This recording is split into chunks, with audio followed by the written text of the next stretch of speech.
Bonjour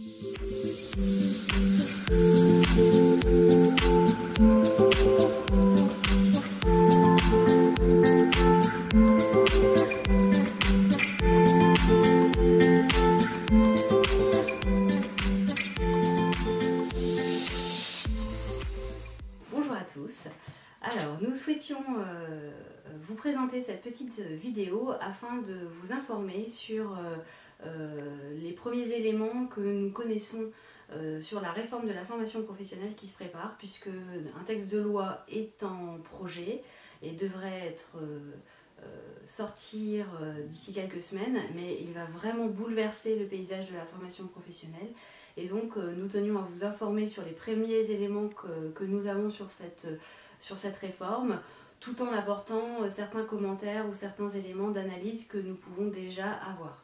Donc aujourd'hui, le texte n'étant pas sorti, les informations que je vais vous donner peuvent encore bouger. Malgré tout, ce que j'ai choisi de vous présenter aujourd'hui, il ne devrait pas y avoir trop de modifications, trop d'impact dans la loi. Mais voilà, comme nous attendons les textes, il peut quand même y avoir des surprises, mais globalement on est plutôt sur des éléments stabilisés sur lesquels la ministre a déjà communiqué. Alors, cette réforme de la formation, déjà dans l'état d'esprit, ils l'ont nommé, le projet de loi s'appelle le projet de loi pour le droit de choisir son avenir professionnel. Et ça, c'est très significatif de tout l'esprit de la loi, car il est désormais vraiment centré sur la personne et ses capacités à choisir son avenir professionnel et à développer ses compétences pour pouvoir atteindre ses objectifs professionnels. On n'est plus sur des dispositifs qui sont mobilisables en fonction de qui choisit la formation, l'employeur ou le salarié ou les deux. On est vraiment exclusivement centré sur la personne et essayer de lui faciliter la vie pour l'aider à se former. Alors, comme toutes les réformes depuis plusieurs années, on nous annonce une simplification de la formation professionnelle. Donc sur le nombre de dispositifs qui vont exister, l'objectif, le contrat va être plutôt bien rempli, puisqu'aujourd'hui nous avions 6 dispositifs de formation, alors dans la branche essentiellement 5, le plan de formation, le compte personnel de formation, le CIF, congé individuel de formation, le FPSPP, c'est-à-dire le fonds paritaire de sécurisation des parcours professionnels, la professionnalisation, qui permettait de financer les périodes de professionnalisation et les contrats de professionnalisation, et les entreprises, globalement, étaient aussi soumises à la taxe d'apprentissage, ce qui n'était pas le cas de l'aide à domicile. Voilà pour ce qui existe aujourd'hui comme dispositif. Demain, dans la loi, le plan de formation subsiste, nous verrons les subtilités un petit peu après. Il change de nom, il s'appelle plan de développement des compétences. Là, on voit bien aussi qu'on est sur un changement d'état d'esprit, mais on est voilà, sur des mots. Le CIF disparaît en tant que tel, mais le CPF, compte personnel de formation, subsiste. Il va subsister sous différentes formes. Un CPF tout simple, un CPF de transition pour essayer de financer les formations un peu plus longues, et un CPF co-construit qui serait un CPF partagé entre l'employeur et le salarié, avec sans doute un abondement de l'employeur. Là-dessus, pas beaucoup d'informations encore. La contribution au FPSPP, qui était globalement dévolue au financement des demandeurs d'emploi, mais quand même on réussissait à récupérer quelques millions d'euros en répondant à des appels d'offres. Uniformation répondait à des appels d'offres. Donc on réussissait quand même à garder une partie de cette contribution, en tout cas la récupérer notamment sur des appels à projets pour former les personnes de bas niveau de qualification et les CDD. Donc notre branche a été particulièrement a pu bénéficier de ces fonds. Bon, alors demain, ça y est, c'est vraiment complètement fléché sur les demandeurs d'emploi, et la contribution s'appelle demandeur d'emploi, donc on est sûr de rien récupérer de cette contribution-là. Grande nouveauté sur la professionnalisation, donc désormais disparition totale de la période de professionnalisation et une contribution commune à la fois pour les contrats de professionnalisation et les contrats d'apprentissage, qui va s'appeler la contribution alternance. Donc grosse nouveauté pour la branche, puisque désormais, de manière plus ou moins indirecte, elle va contribuer à la taxe d'apprentissage. Voilà, ça ne s'appelle plus taxe d'apprentissage, elle s'appellera alternance. Mais cette contribution alternance pourra financer des contrats de professionnalisation et des contrats d'apprentissage. Alors, si on revient un petit peu dans le détail sur les différents dispositifs, donc le plan de formation qui désormais s'appelle le plan de développement des compétences, il va être financé par une contribution qui va reposer sur l'ensemble des structures, quelle que soit leur taille, moins 10, plus 10, plus de 250, voilà, tout le monde contribue, mais a priori, elle va être entièrement mutualisée et fléchée sur le financement des structures de moins de 50 salariés. Malgré tout, l'obligation de l'employeur de maintenir maintenir les compétences de ses salariés et d'adapter les salariés à leur poste de travail, cette obligation va demeurer, mais sans forcément mettre les moyens en face, puisque vous allez contribuer si vous êtes plus de 50 salariés, si l'entreprise a plus de 50 salariés, mais on ne sait pas sur quel dispositif, avec quels moyens vous allez pouvoir financer ces formations. Une nouveauté aussi sur le plan de formation, qui est plutôt une bonne chose, c'est la disparition de la catégorisation des actions de formation au sein du plan de formation depuis 2009 ou 2014, je crois que c'est 2009. La loi avait introduit l'obligation de catégoriser en 3 catégories, puis en 2 catégories les actions de formation que vous mettiez en place dans le plan de formation, soit des actions d'adaptation au poste de travail, soit des actions de développement des compétences. Ça ouvrait des possibilités différentes de faire une partie de la formation hors temps de travail. Voilà, cette catégorisation disparaît. Ça, c'est plutôt une bonne chose, ça simplifie effectivement le plan de formation, mais comme il y aura pour certaines entreprises plus de plan de formation, c'est effectivement très simplifié. Sur le CPF, donc compte personnel de formation, le grand changement, c'est qu'au préalable, il était compté en heures, c'est-à-dire que chaque salarié bénéficiait sur son compteur de 24 heures d'heures de formation par an, plafonné à 150 heures. Désormais, ce compteur va être comptabilisé en euros. Chaque salarié va capitaliser 500 euros de droit à la formation par an, plafonné sur 10 ans, donc 5000 euros.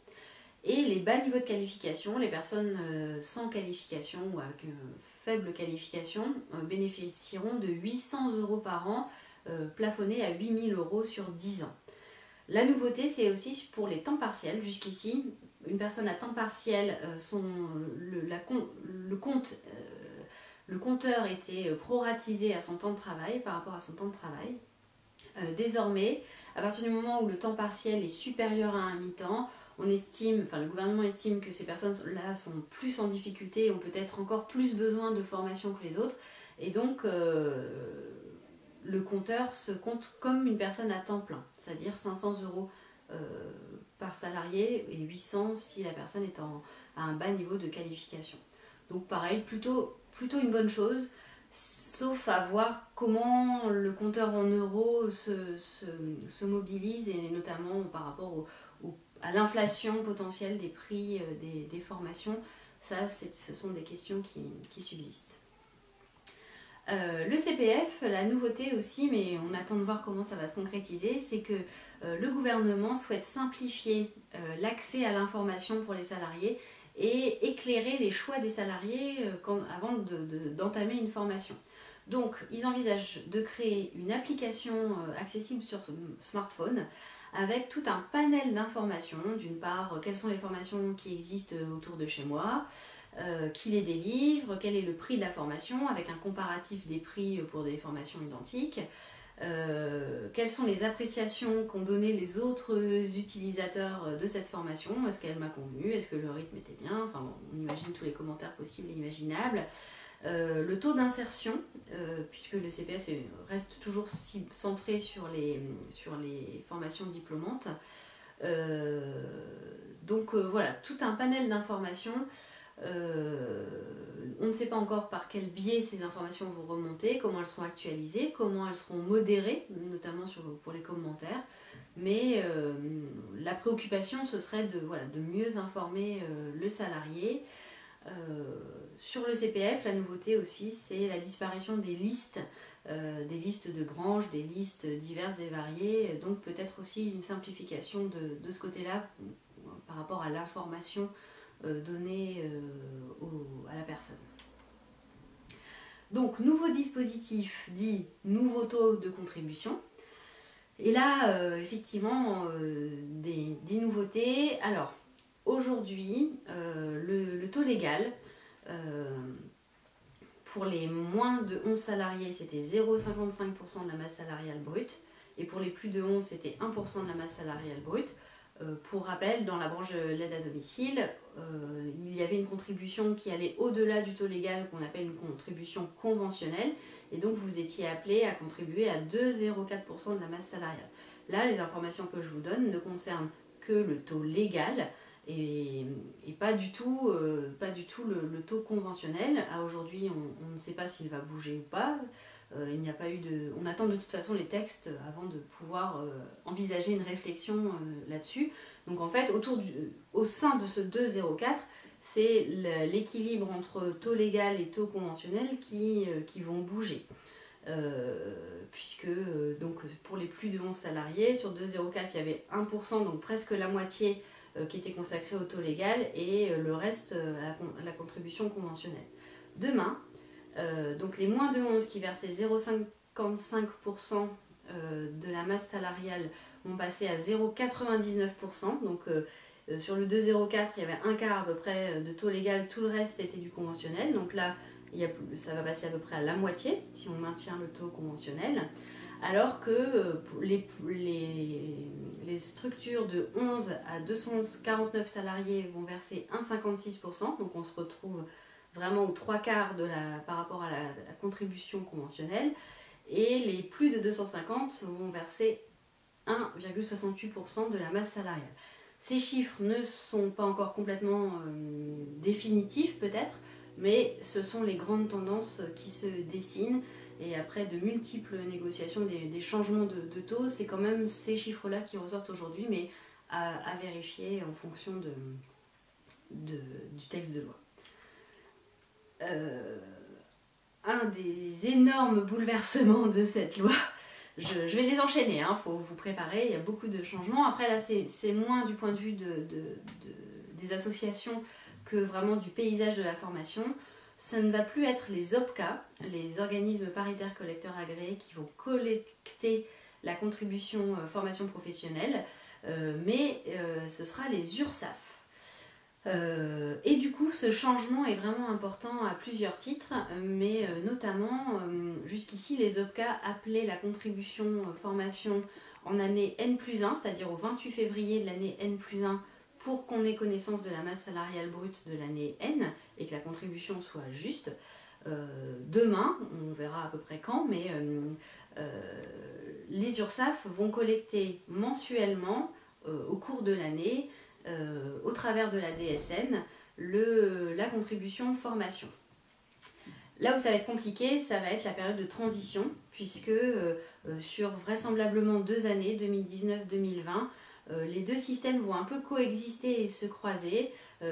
Une partie des contributions pour l'année 2018 vont être appelées le 28 février 2019, mais sans doute qu'au cours de l'année 2019, il y aura déjà un appel à contribution au titre de l'année 2019, alors que jusqu'ici, l'année 2019, elle était collectée plutôt en 2020.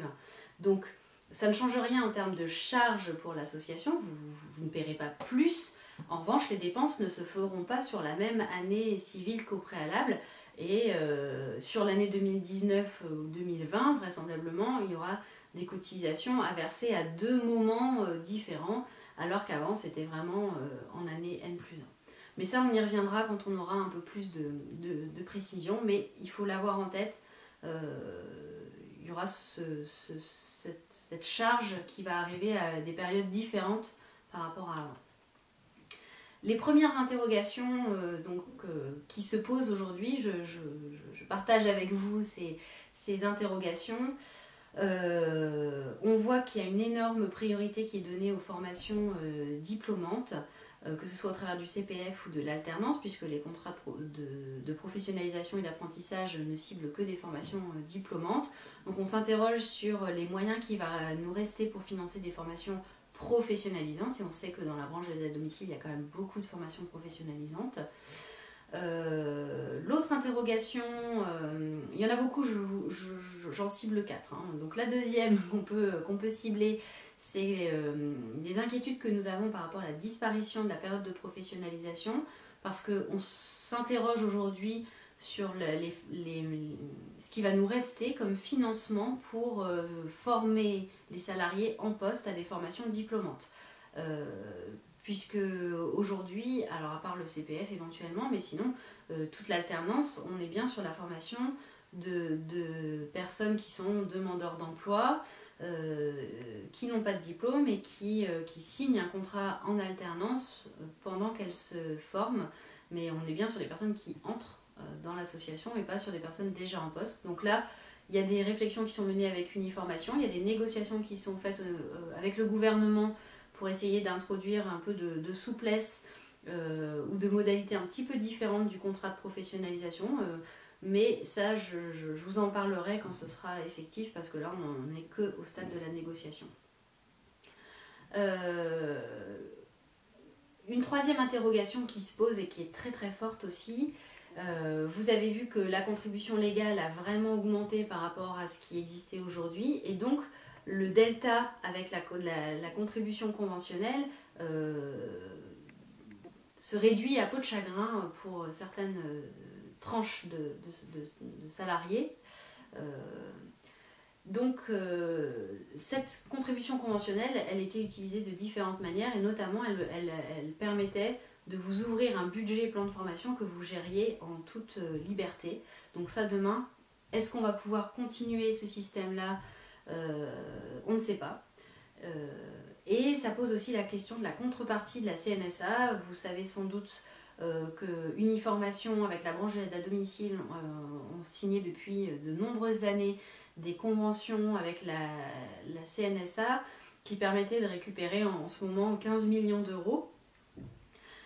Mais comme toute subvention publique, ça nécessite une contrepartie privée. Donc aujourd'hui, les fonds mutualisés, votre plan de formation, votre budget plan de formation permettaient d'assurer la contrepartie entre fonds publics et fonds privés.